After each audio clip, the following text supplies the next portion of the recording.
से नाम्बाराव दङ राजस्थाननि बारबिराव माखासे मानसिफ्रा 90 बोसोरनि बुराय मानसिखौ न'आव हाबनानै बुरायखौ बुग्लियो। न'आव थानाय सासे सिख्लाया बुरायखौ हेफाजाब खालामनो नागिरोमोन, नाथाय बुग्रा मानसिफोरनि सिगाङाव जेबो खालामनो हायाखै। बे सिख्लाया गोबाव सम 90 बोसोरनि बुरायखौ बुग्लिनानै खारो। मानसिफ्रा मिथिनो मोननाय बादिब्ला मोननै नखरनि गेजेराव माखासे गाज्रि सोमोन्दो दङमोन, नाथाय बे गाज्रि सोमोन्दोआनो बुलायनायनि गेजेराव थाङो। भिरानि इउएननि बाजाराव मोनसे गिख्रांथाव महर। गंसे दखानाव अर नांनानै खाथिनि गासिबो दखाना अर खामजोबो। थाबैनो अरखौ खोमोरनो हायैयाव खाथिनि बाजाराव अर नांजोबो।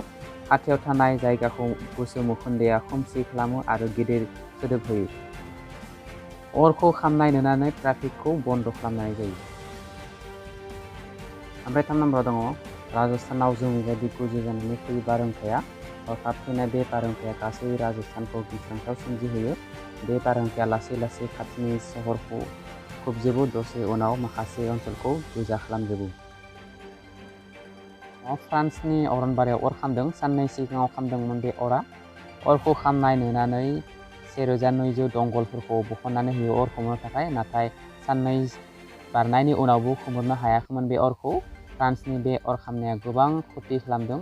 गेदेर गेदेर बिफां लाइफां खामदों, जिब जुनारफोरा थैदों। दाबो खोमोरनो हायाखै फ्रान्सनि बे अरखौ।